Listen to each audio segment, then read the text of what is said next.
toutes les ASC, mais toutes les organisations et mouvements aussi qui veulent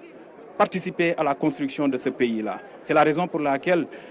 au-delà de cette mobilisation aussi, on communique beaucoup avec les acteurs pour leur permettre aussi de prendre leurs responsabilités en termes d'engagement. Et cela devrait en réalité créer ce qu'on appelle l'émulation positive. Et cette émulation est à la base, ou devrait être à la base en tout cas, de la pérennisation de cette journée Setal Sunu Réew, dont la deuxième édition est en train d'être célébrée ici officiellement à Saint-Louis. Donc qu'il faut dire, c'est que le ministère en charge des collectivités territoriales est aujourd'hui à la disposition de tous les acteurs pour les accompagner, pour effectivement leur permettre de réussir, de relever en réalité le défi lié tout simplement à ces questions d'insalubrité qu'il faut régler au niveau national. Parce que le cadre de vie est un indicateur extrêmement important qui devrait naturellement permettre de donner un signal fort par rapport à cette nouvelle dynamique aussi qu'on souhaiterait impulser au Sénégal. bu nekkul cortège du premier ministre tam soriwu ko ndax ñi fàtte ne premier ministre Ousmane Sonko mi ngi fii ci Ndar ne woon nag ne suuti dina ñëw fii ànd ak gouverneur ak kilifa yi nga xam itam ñoom lañ bokkal liggéey bi ngir ñu ñëw jiite si liggéey bi nga xam ne itam moo doon bis bi ñu jël jagleel ko Saint-Louis du Sénégal pour abriter la deuxième édition de la journée du nettoiement initiée par le président de la République Bassirou Diomaye Diakhar Faye, et c'est Saint-Louis du Sénégal qui a eu l'honneur alors d'abriter cette journée-là. Alors sur ces images-là, nous avons donc le premier ministre Ousmane Sonko qui descend de son véhicule pour présider cette manifestation, cette cérémonie importante à plus d'un titre, une cérémonie qui se déroule à l'échelle nationale, et c'est Saint-Louis du Sénégal donc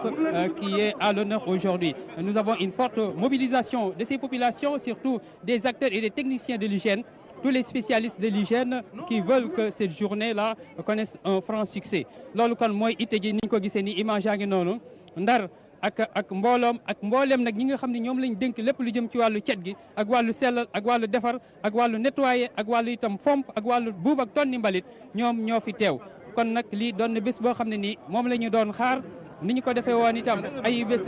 weer wële ca fa nga xam ne nii moom moo doon caaro yi andi ci ak njiitu réew mi léegi itam ñu xamal ne njiitu réew mi dafa am itte ji muy doxi ca bitim réew ndax kuréel gi nga xam ne moo ŋànk réew Afrique sowu jant yi ñooy am ndaje te suñum réew bokk ci réew moomu mu sol dàllam itam di nga teew fa suñum réew ki nga xam ne nag moo doon itam jëwriñu njëm ji dëkk di Ousmane Sonko mu ne ko yow nag laay jël yebal la ca Ndar ngir lépp loo xam ne itam moom laa fa waroon taxawee nga taxawal ma ko foofee ngir dara bañ cee sooxe ngir ñu xam itam solo siñ leen jox waaye siñ yeneen jëwriñ itam mboolem fu bis bi am itam ñu teew fa ngir mën koo dundal ngir mën itam am taxawaay boo xam itam taxawaay bu rafet lay doon. kon lii mooy itte ji lii itam mooy bëgg gi lii itam mooy taxawaay bi gis na léegi noonu ñu ko gisee noonu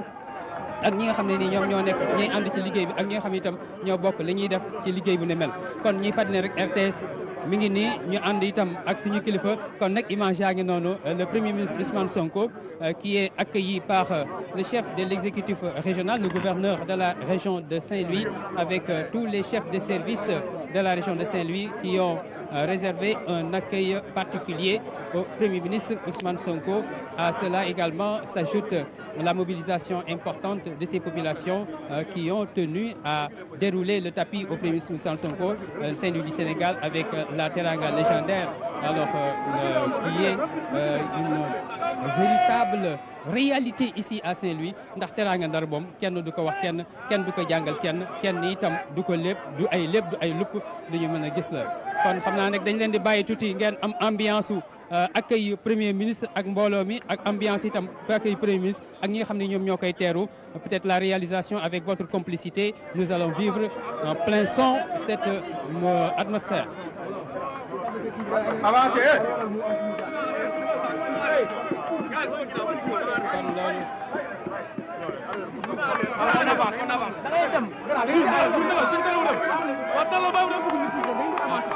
Bale yi ak brouette yi ak pelle yi jóg nañu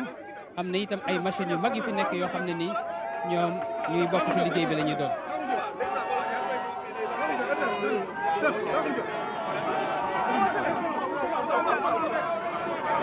waaw mbooloo mi nag moom moo ni demee. itte ji itam moom moo ni demee le premier ministre Ousmane Sonko suñu jóomul boobu ba tey itam dañu leen tegee ci bopp réew mi ba tey mel ni lii bokk na ci nimmiku yi ñuy baaxoo di nimmiku te tey jii nag Ndar doon am cër bi nag njiiti réew mi jagleel ko réew mi itam jagleel ko njiiti réew mi nag ne ndem dama am itte ju may joxe damay yebal ki nga xam ne moo doon premier ministre ngir mu teewal ma foofee ngir ñu xam solo si ñu jox bés bi. waaye nag nekkul ne damaa yebal foofee premier ministre rek moo tax ma ginnaawal yeneen dëkk yi itam ku nekk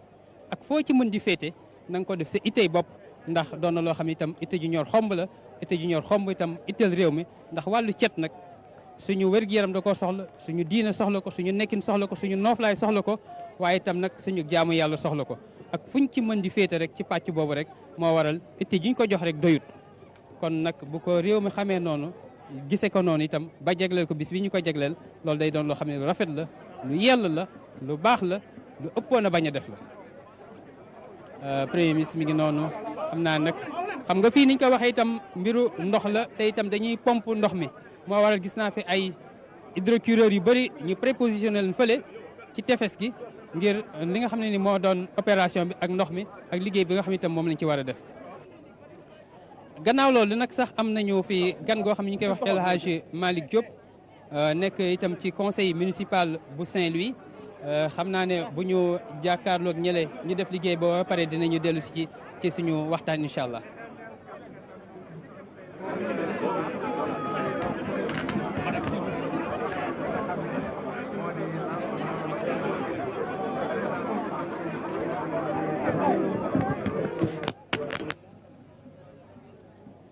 loolu doon ambiance bi ña nga nag foofee nga xam ne nii ak explication détaillée techniciens yi nga xam ne ñoo ko garalu war koo xamal ni liggéey bi tëddee ak lañ ci jublu ak lañ ciy xaar.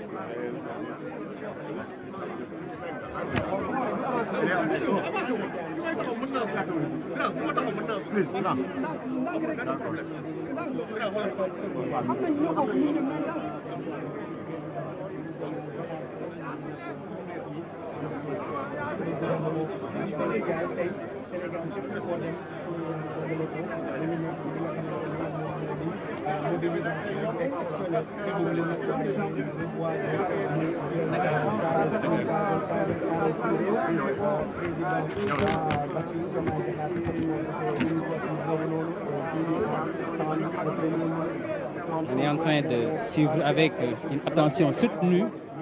les explications des techniciens et des experts en la matière, chacun dans son domaine respectif, des explications très pointues et très claires, très nettes et très précises, ces explications-là, alors qu'on est en train de donner au Premier ministre Ousmane Sonko.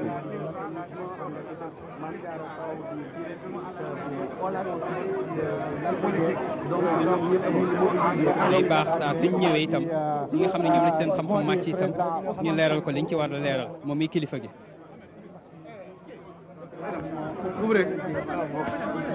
Ouvrez encore.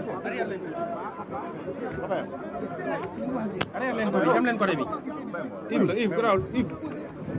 Da ngeen ubbi quoi, da ngeen ubbi. Ah, man rek maa fi nekk. Amul keneen ku mu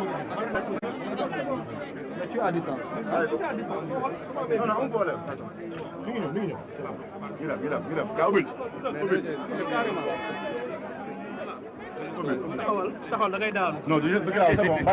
Donc ça sont les explications de ces techniciens. C'est un exposé ou une visite guidée ici à Saint-Louis. Des explications qui sont en train d'être fournies par ces techniciens de l'environnement, de l'hygiène publique, du cadre de vie, de la propreté, du nettoiement, de la propreté, je le disais tout à l'heure, qui sont en train d'être livrées ces explications-là au Premier ministre Ousmane Sonko. Donc, bi mu ñëwee ñu ngi fii ci tefes gi fii ci Ndar fii ci Guet Ndar fii nga xam ne nii moom moo doon itam denn ak chaumière ay barab yoo xam ne itam barab yu siiw la fii ci Ndar ku ñuy tegtal sax loolu la ñuy wax ngir ñu leeral leen ne lépp luñ ci war a xam ci wàllu liggéey bi. ñu ngi ci nag gis nga ni mbalit mi nag lii nag mel na ni râteau bi la ak pelle bi ak jumtukaay yi nga xam ne nii moom la ñuy tonnee mbalit nii la ko premier Ousmane Sonko defee bu ñu fàttali ko itam ca Caaroy ca weer wee ñu gën itam noonu la ko premier ministre le président de la république Bassirou Diomaye Diakhar Faye defee woon yor fourchette am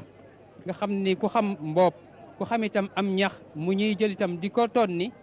mbaa itam gerte goo xam ne itam maa am ngooñ mu ñuy jël la di nga xam fourchette yooyu nañu mën a liggéey keroog bi ko njiitu réew mi jàppee itam di ci def lu ni mel xel yi dem nañ ca tool ya tey jii nag xel yi dem nañ ci li nga xam ne noonu la ko premier ministre defee jël ratoom ak peelam ci li nga xam ne ni moom moo doon wàllu woowu ngir liggéey bu ni mel.